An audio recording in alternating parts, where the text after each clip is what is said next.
कैसे मनाएं आज़ादी? उस मुल्क में जिस मुल्क में बेटियां महफूज नहीं हो।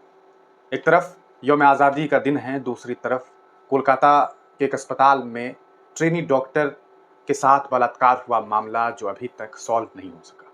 एक रहस्य बन चुका है कि आखिरकार किसने बलात्कार किया। एक व्यक्ति गिरफ्तार हुआ तो पता चला कि सिर्फ एक व्यक्ति ने उस महिला का बलात्कार नहीं किया।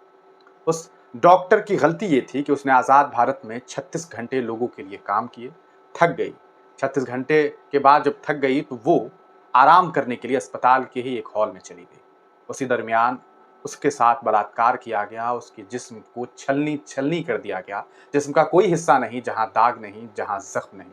लेकिन हमें मनानी है आज़ादी। कैसे मनाएं उस मुल्क में आज़ादी जिस मुल्क में हजारों लाखों की तादाद में बच्चे भूखे हैं, प्यासे हैं। लोग कर्ज की वजह से अपनी जान दे रहे हैं। रोज ऐसी खबरें सामने आती है कि कहीं कोई बच्चा तो कहीं कोई बूढ़ा तो कहीं कोई जवान सुसाइड कर ले रहा है। उस देश की आज़ादी को मनाना है जिस देश में आज भी हालात ये हैं कि नेता तो अपने बंद कमरे में, एसी वाले कमरे में बैठ करके बेहतरीन जिंदगी गुजार रहे हैं, लेकिन हमारे यहाँ के लाखों लोग फुटपाथ पे सोने के लिए मजबूर हैं। लेकिन आज़ादी तो मनानी है।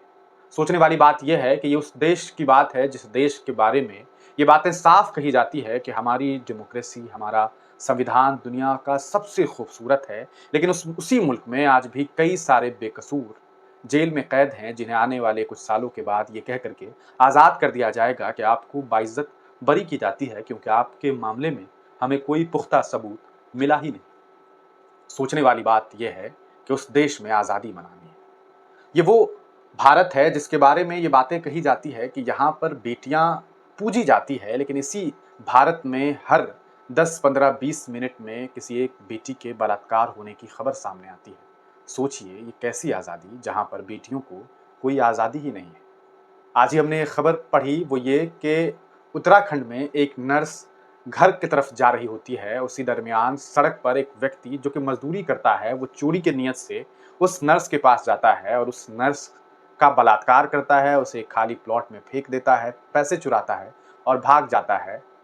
वो 8 अगस्त को उस नर्स की डेड बॉडी मिलती है तो पता चलता है पोस्टमार्टम के बाद कि उसका बलात्कार हुआ है। ये उस मुल्क की कहानी है जहाँ के गृह मंत्री जी कहते हैं कि हमारे मुल्क में बेटियां रात 12 बजे भी सुरक्षित है। ये उस मुल्क की कहानी है। हमें आज़ादी तो मनानी है, लेकिन किस तरह की आज़ादी मनानी है ये बात समझ नहीं आती।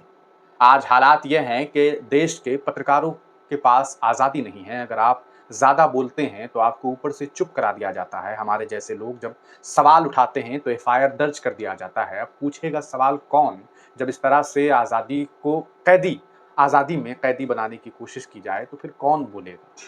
कहते हैं कि आज़ाद देश में सबको बोलने का हक है, यहाँ right to freedom of expression है, लेकिन कौन एक्सप्रेस करे जब उनके लब पर पूरी तरीके से एक सिलाई कर दी जाती है और कहा जाता है कि बोलो मत वरना हुकूमत आवाज़ बंद कर देगी।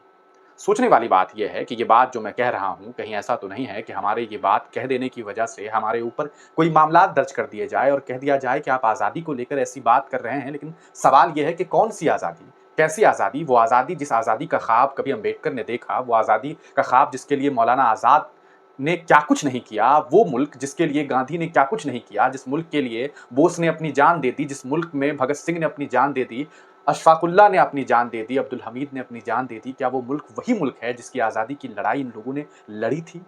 ये वो सवाल है जो सवाल इस देश की आवाम पूछना चाहती है, लेकिन डरती है कि सवाल पूछने पर कहीं उनके लब को सिल न दिए जाए, उन्हें चुप न करा दिया जाए। और चुप कराने के तरीके तो बहुत ज़्यादा हैं। भारतीय न्यायालय सिस्टम कितना स्लो चल रहा है ये आप तमाम लोग जानते हैं कि एक बलात्कारी एक बेटी का बलात्कार कर चुका है, उसके कई सारे प्रूफ्स हैं, लेकिन इसके बावजूद अभी तक कोई कार्रवाई नहीं हुई है। आप हमें बताइए, देश में जिस मुल्क में रोज दर्जनों बलात्कार के केसेस होते हैं, उस मुल्क में रोज कितने आरोपियों को फांसी या उम्र कैद की सजा सुनाई जाती है?